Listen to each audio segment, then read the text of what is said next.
The winter of 1942 was unforgiving in the Soviet Union. Snow fell in thick blankets across the Eastern Front, covering the scars of battle that had torn through the countryside for more than a year. In a secret facility deep in the Ural Mountains, far from the front lines where German and Soviet forces clashed in brutal combat, a group of Soviet military engineers gathered around something they had never seen before. It wasn't a captured German Panzer. It wasn't one of their own T-34s brought in for modifications. It was an American M4 Sherman medium tank, delivered thousands of miles across dangerous waters as part of the Lend-Lease program that was quietly transforming the war. The chief engineer, a man named Kotin, who had spent years designing Soviet heavy tanks, walked slowly around the Sherman. His hands, calloused from years of work in tank factories, traced the smooth welds along the hull. He knocked on the armor with his knuckles, listening to the sound it made. Behind him, a dozen other engineers stood with notebooks, waiting for instructions. They had been told this American tank was important, that they needed to understand everything about it. What they didn't know yet was that this machine would challenge everything they thought they knew about tank design. The Sherman had arrived in Murmansk 3 weeks earlier, one of hundreds being shipped to the Soviet Union under an agreement between Stalin and Roosevelt. The journey across the Arctic Ocean was treacherous. German submarines prowled the waters, and many ships never made it to port. But this tank had survived, loaded onto a train and transported across thousands of miles of Soviet territory to this remote testing facility.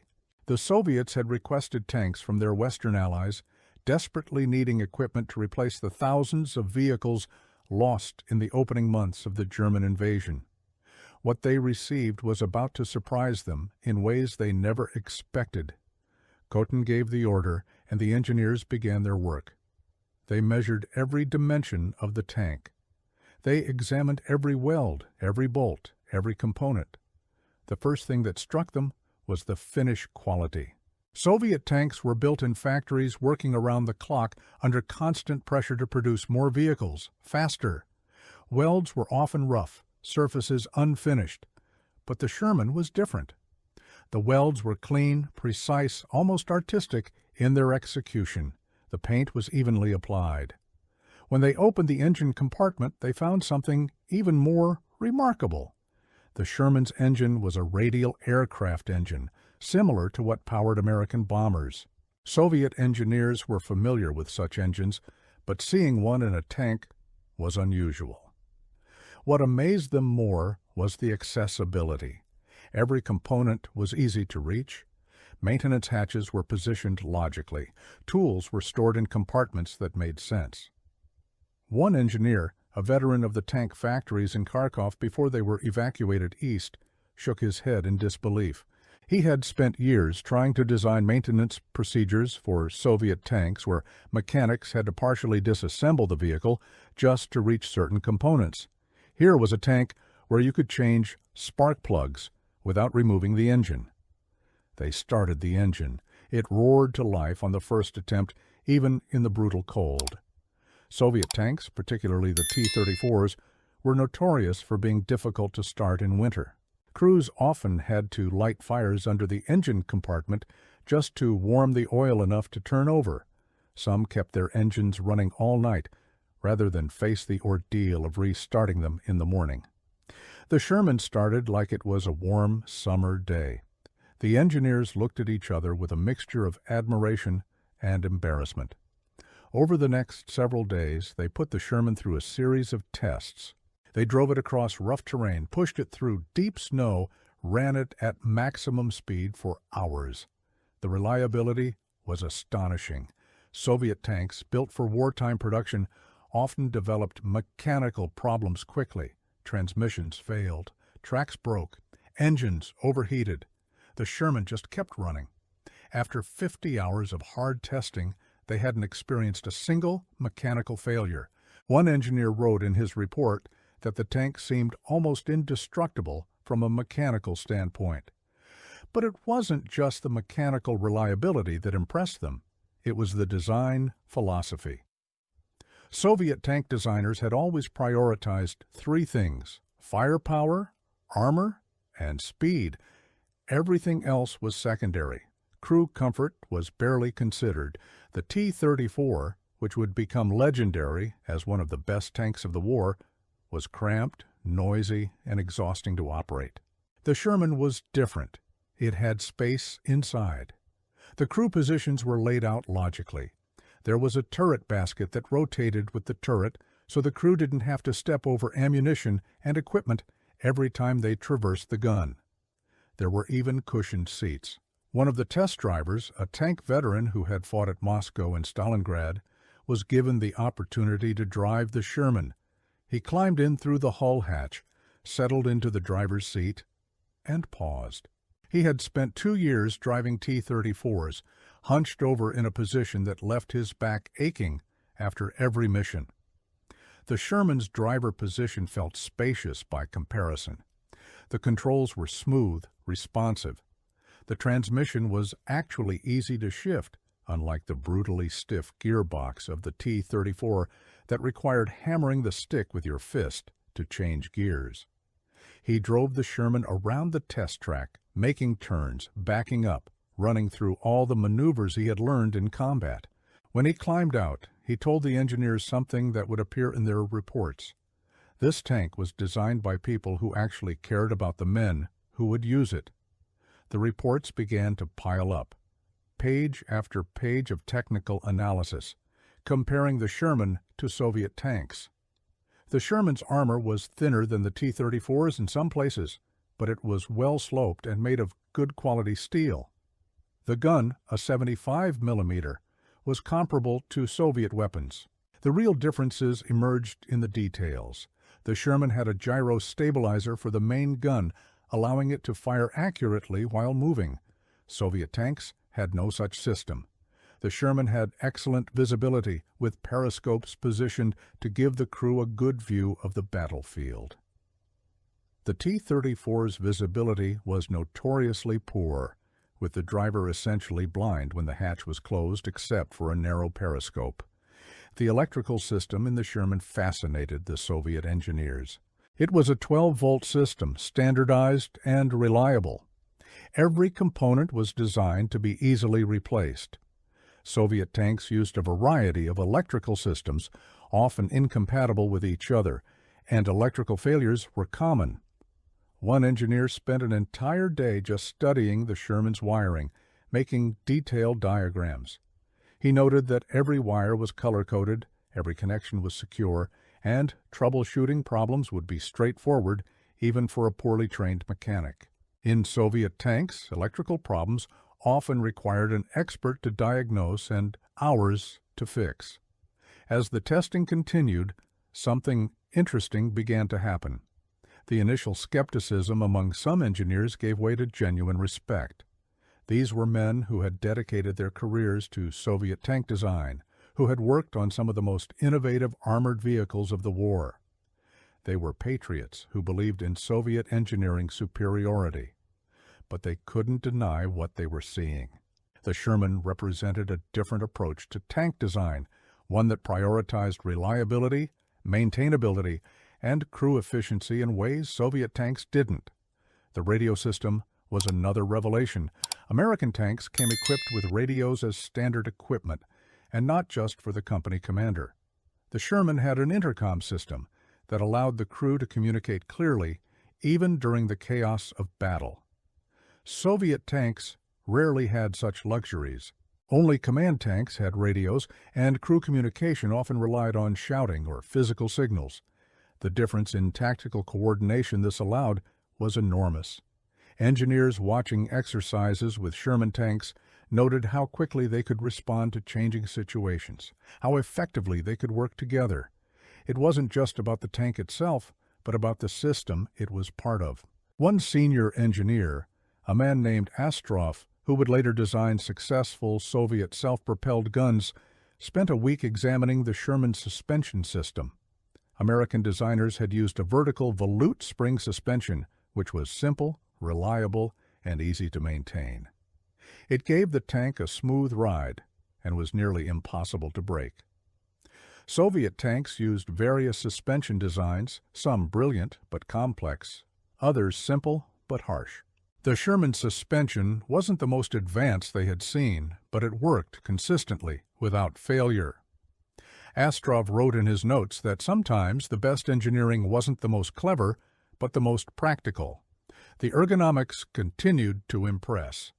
The turret had a powered traverse system that worked smoothly and quickly. Soviet turrets were often hand-cranked, requiring physical effort from the gunner to rotate. The Sherman's loader had enough space to work efficiently, with ammunition stored in easily accessible racks. The commander had a proper cupola with all-around vision.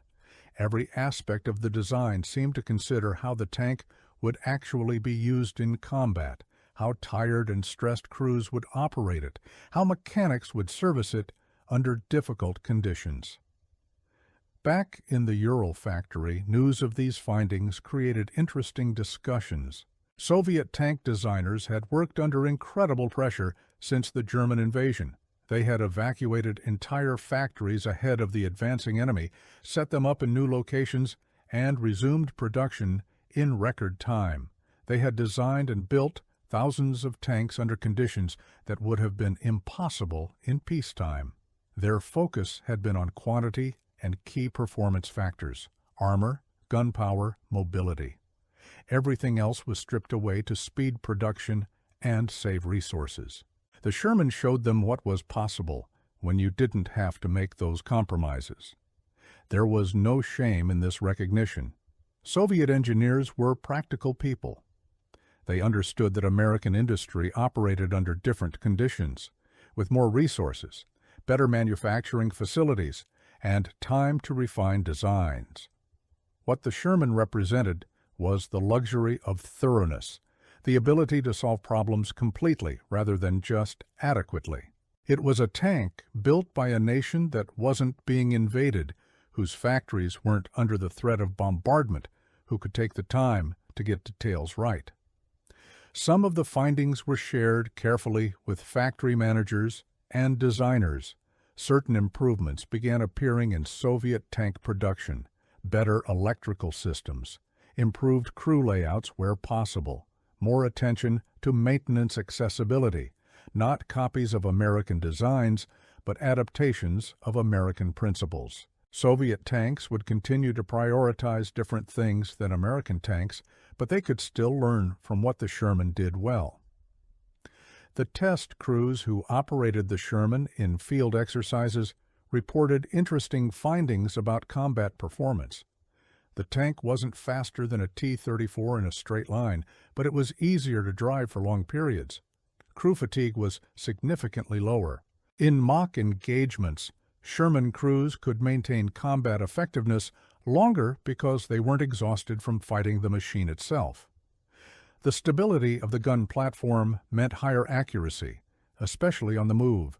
These weren't dramatic advantages, but they added up to a tank that was effective in sustained operations. Soviet tankers who received Shermans through Lend-Lease had mixed feelings at first. The T-34 had become a symbol of Soviet resistance, and some crews were skeptical of foreign equipment, but those who actually used the Sherman often came to appreciate it.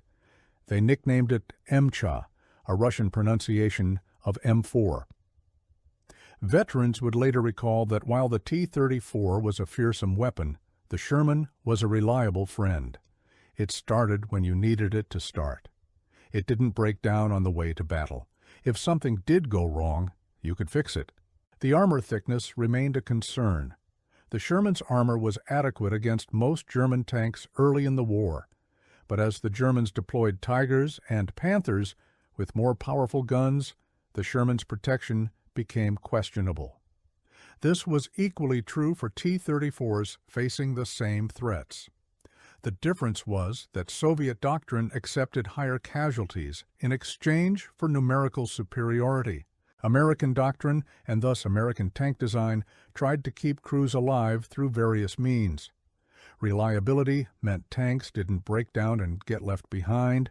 Good visibility meant threats could be spotted earlier. Radios meant better coordination. Different philosophies, each with merits and drawbacks. In the testing facility, engineers continued their detailed analysis for months. They examined manufacturing techniques, trying to understand how American factories achieved such consistency. They studied quality control procedures. They looked at supply chains and logistics. The Sherman wasn't just a tank, it was a window into an entire industrial system. Soviet industry was performing miracles, just keeping equipment flowing to the front, but it was doing so through brute force and incredible sacrifice. American industry was achieving similar output with what appeared to be far less strain. One report noted the standardization of parts across different Sherman variants. American factories were producing thousands of tanks, but they maintained interchangeable components wherever possible. A part from one Sherman could fit another, even if they came from different factories. This simplified logistics enormously. Soviet production, driven by urgent necessity, often resulted in tanks that were subtly different depending on which factory made them, which month they were built, what materials were available. Field mechanics sometimes struggled with parts compatibility. The engineers also studied maintenance procedures. American tanks came with comprehensive technical manuals, illustrated guides showing how to service every component. Soviet tanks had such documents too, but they were often hastily prepared, sometimes incomplete. The American manuals showed a level of care and documentation that matched the care in design. Everything was explained clearly with diagrams. Maintenance intervals were specified precisely. Troubleshooting guides were logical and easy to follow. During one test, they deliberately tried to break the Sherman. They ran it continuously for 3 days, pushing it beyond any reasonable operational scenario. They expected something to fail, to find the limit of its reliability. The tank kept going. The engine never overheated. The transmission never gave trouble. The tracks didn't break. When they finally stopped the test and examined the tank, they found normal wear, but nothing requiring major repair. One engineer wrote in his report, with obvious frustration and admiration, that American engineers had somehow designed a tank that could withstand abuse that would destroy most Soviet vehicles. This reliability had strategic implications that the Soviet military leadership came to understand. Tanks that didn't break down meant more tanks available for combat at any given time. Maintenance that could be performed quickly by regular crew members rather than specialized mechanics meant less time in repair depots. Parts that were standardized and readily available meant shorter logistics chains. The Sherman wasn't necessarily better than Soviet tanks in any single performance metric, but it was available and functional more consistently, and in war that mattered enormously. Soviet tankers on the front lines developed their own opinions about the Sherman. Units equipped with them reported that they could rely on their tanks to start in the morning, to make it to the battle, to function when needed. This predictability was valuable. Combat is chaotic enough without wondering if your equipment will work. Some crews preferred the T-34 for its heavier armor and better gun, especially later models. Others preferred the Sherman for its reliability and crew comfort. Both were reasonable positions depending on priorities and circumstances. The engineers in the Ural facility eventually completed their analysis. Their final reports ran to hundreds of pages, covering every aspect of the Sherman's design, construction, and performance. The conclusions were measured but clear. The American tank represented excellence in mechanical reliability and crew ergonomics. It wasn't invincible, and it had weaknesses, but it was exceptionally well executed for what it was designed to do. Soviet designers could learn from it while still maintaining their own design philosophy focused on different priorities. One senior engineer, summarizing the findings for military leadership, made an observation that captured the essential truth. Soviet tanks were designed with the assumption that they might not survive long enough for reliability to matter. Combat on the Eastern Front was brutal, and tank losses were enormous. Designing for perfect reliability seemed less important than getting numbers to the front quickly. American tanks were designed with the assumption that they would survive, that crews would use them for extended periods, that maintaining them in the field was important. Different assumptions led to different designs, but even within that framework, the engineers recognized that reliability had been undervalued in Soviet design. Not every tank would be lost in its first battle. Not every mechanical failure happened under enemy fire. Breakdowns during advances, during retreats, during movements to new positions, all of these reduced combat effectiveness.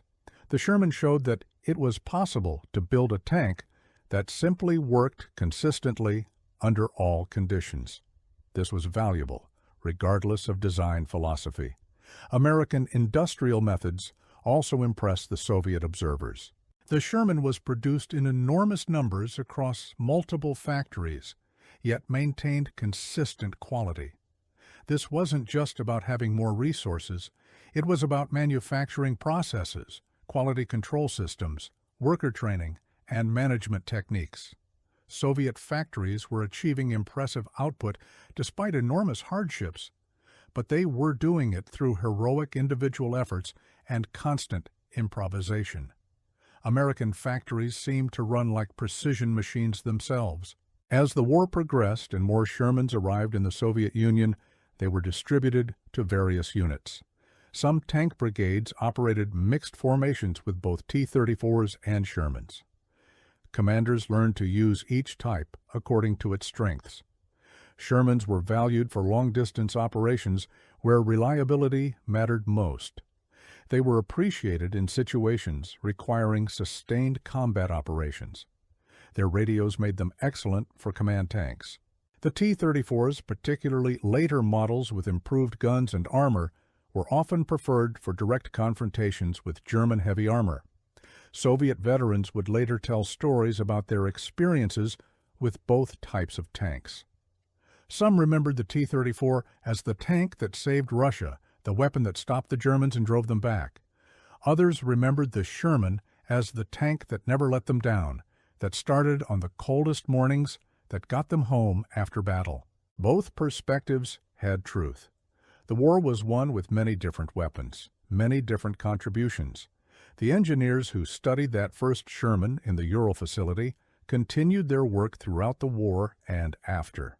Some went on to design the next generation of Soviet tanks, incorporating lessons learned from studying foreign designs. The post-war T-54, which would become one of the most produced tanks in history, showed influences from many sources, including careful study of American engineering principles. It wasn't a copy, but it reflected an understanding that reliability and maintainability mattered. The story of Soviet engineers examining the Sherman is more than just a technical tale. It's a story about respect between adversaries and allies.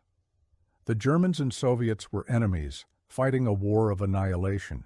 The Americans and Soviets were allies, but ideological rivals with different systems and different approaches to everything. Yet when Soviet engineers looked at the Sherman, they could recognize and appreciate excellent engineering. They could learn from it without feeling diminished by it.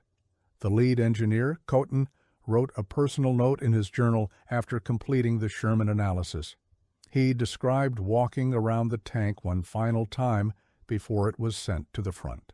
He wrote about the smooth finish, the clean welds, the careful attention to detail, visible in every aspect of the design. He noted that the Americans who built this tank clearly understood their craft, clearly cared about the soldiers who would use it. He expressed hope that when the war ended, Soviet engineers would have the resources and time to design vehicles with similar care. It was a moment of professional respect transcending politics and ideology. The Sherman that arrived at that testing facility was one of more than 4,000 sent to the Soviet Union during the war.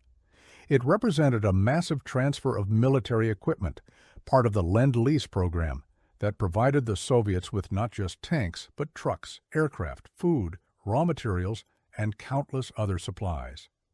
The program was controversial in some quarters, with critics questioning whether America should support a communist regime. But for the men fighting on the Eastern Front, these supplies were vital support in a desperate struggle.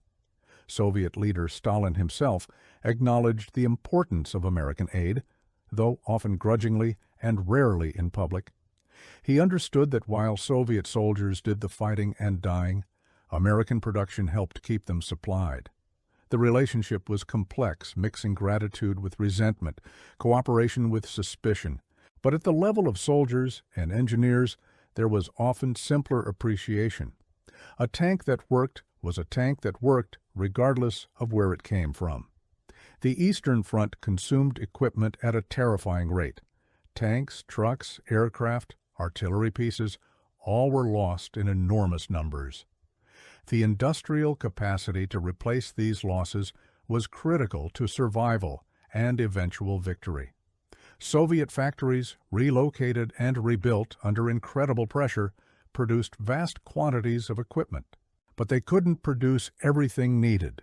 American supplies filled crucial gaps, allowed Soviet industry to focus on certain production priorities, provided equipment that Soviet factories couldn't manufacture in sufficient quantities.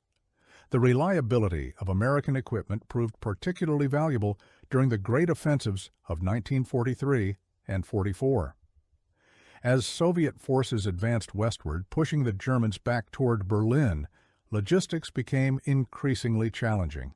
Supply lines stretched longer. The ability to keep equipment operational far from repair facilities mattered more and more. Shermans and American trucks, with their legendary reliability, helped maintain the momentum of Soviet advances. Tanks that didn't break down could continue moving forward. Trucks that kept running could maintain supply lines. In the factories and design bureaus, Soviet engineers continued working on their own designs, improving existing tanks and developing new ones. The lessons from studying the Sherman influenced this work in subtle ways. Better electrical systems appeared in newer Soviet tanks. More attention was paid to crew ergonomics where possible, without sacrificing production efficiency. Maintenance procedures were reviewed and improved. These weren't revolutionary changes, but incremental improvements that made Soviet tanks more effective. The war eventually ended, and the alliance between the Soviet Union and the Western powers quickly deteriorated into the Cold War. The sharing of technology and equipment stopped, but the knowledge gained from studying each other's designs remained. Soviet engineers understood American engineering principles better. They had seen what was possible with different manufacturing approaches.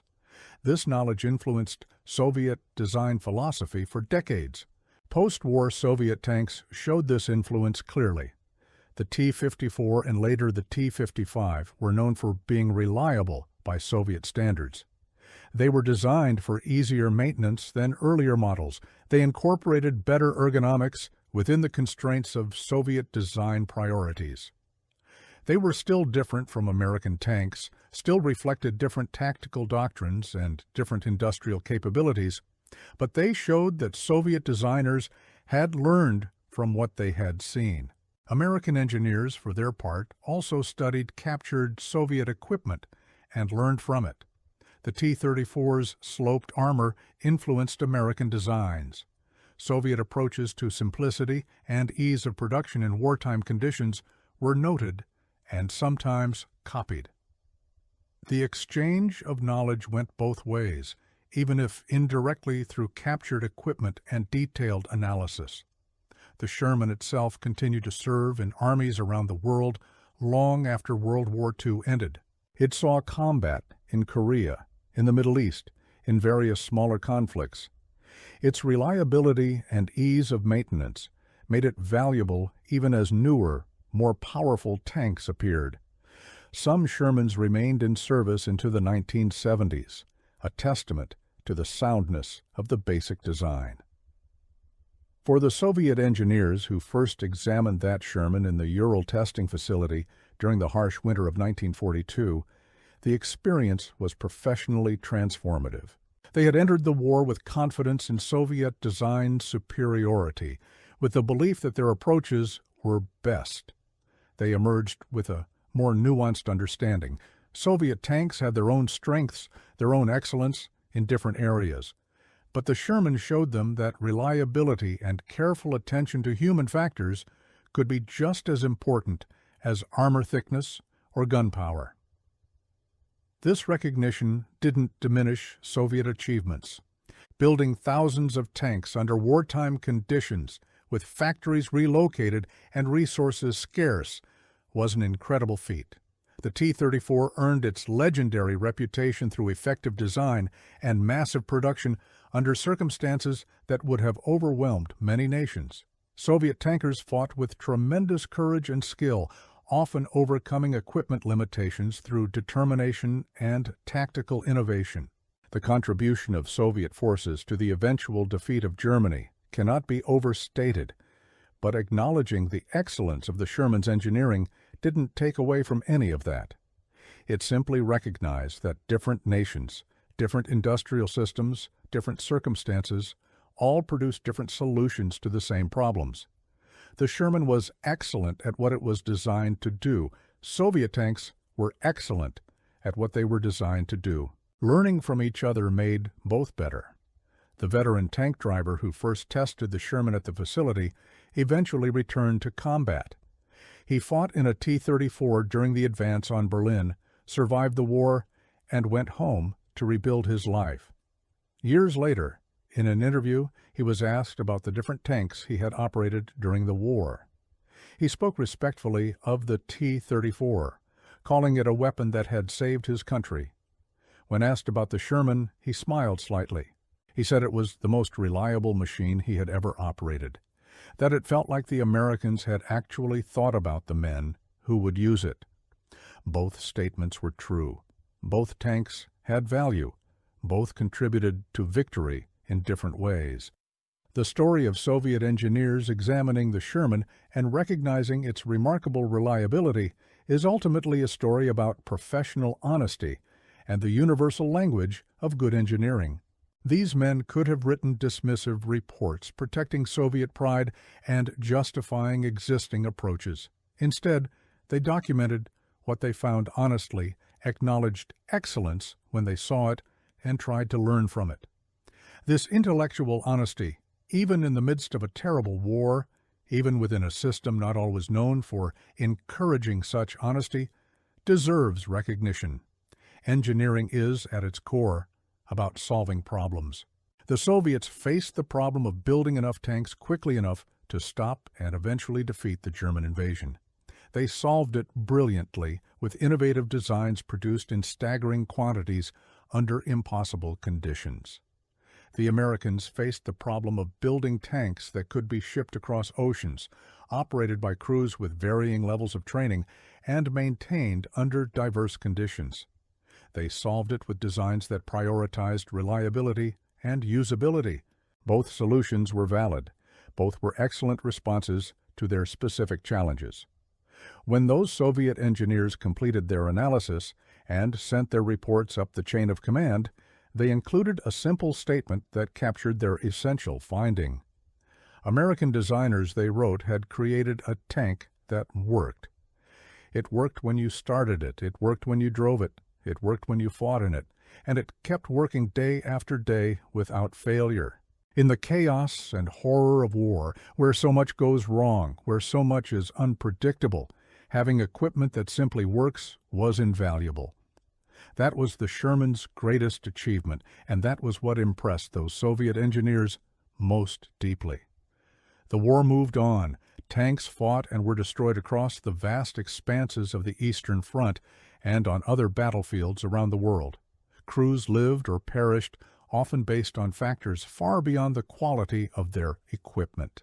Strategy, tactics, leadership, courage, luck, all played their parts. But in the quiet moments between battles, in the long marches toward the next engagement, in the cold mornings when engines needed to start, the reliability of equipment mattered. Soviet tankers who drove Shermans knew they could count on them, and that knowledge provided a small measure of certainty in an uncertain world. Decades after the war, when historians began seriously studying the Lend-Lease program and its impact, they discovered those old Soviet engineering reports. The detailed analysis of the Sherman, the honest assessment of its strengths, the recognition of what American engineers had achieved, all documented in careful technical language. These reports revealed a moment of professional respect crossing political boundaries, a recognition that excellence deserves acknowledgement regardless of its source. The facilities where Soviet engineers tested that Sherman are gone now, either dismantled or repurposed. The engineers themselves have passed away, taking their first-hand memories with them. But their reports remain, archived in military historical collections, testament to a moment when skilled professionals looked at a well-made machine and gave it the recognition it deserved. Soviet engineers captured a Sherman tank, studied it intensively, and admitted something that couldn't have been easy in that time and place. They had never seen anything so reliable.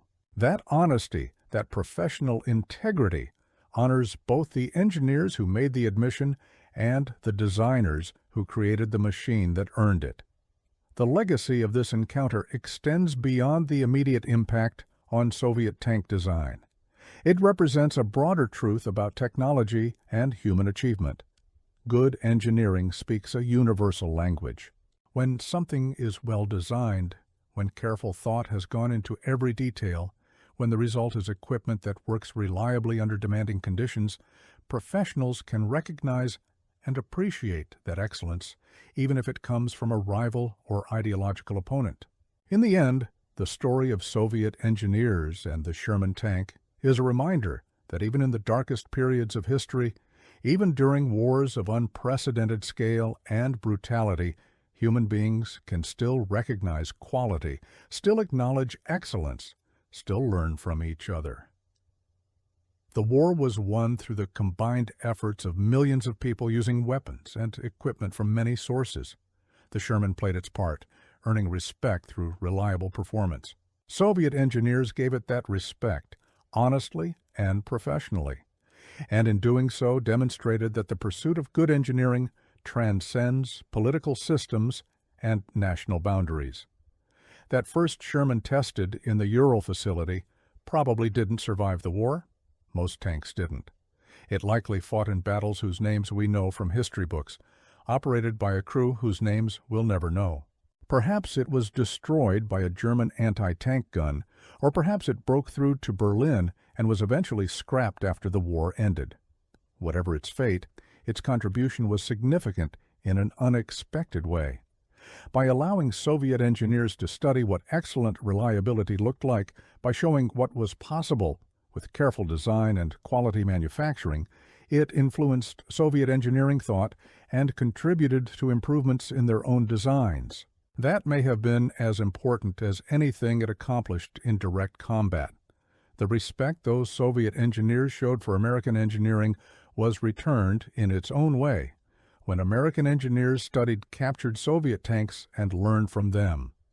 Both sides benefited from understanding how the other approached problems. Both sides incorporated lessons learned into their post-war designs.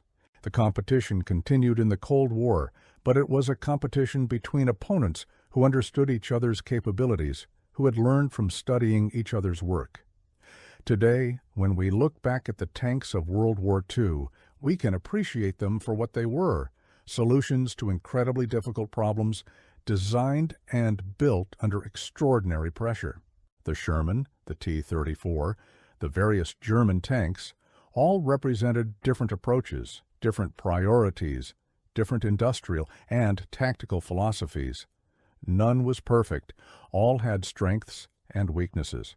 But the Sherman's reliability stands out as one of the war's great engineering achievements, and the fact that Soviet engineers recognized and documented this so thoroughly makes their professional integrity stand out as well. The story deserves to be remembered, not just as a footnote about Lend-Lease or a technical detail about tank specifications. It deserves recognition as a moment of human honesty and professional respect in the midst of a terrible war. Soviet engineers captured a Sherman, studied it carefully, tested it thoroughly, and then admitted what they found. Excellence in engineering deserves acknowledgement wherever it appears. That simple truth, maintained even in difficult circumstances, reflects credit on everyone involved. The American designers and factory workers who built the Sherman with such care, the Soviet engineers who analyzed it with such honesty, and ultimately, all the people who fought in these machines, regardless of which side they served or which tank they operated, doing their duty under circumstances we can barely imagine.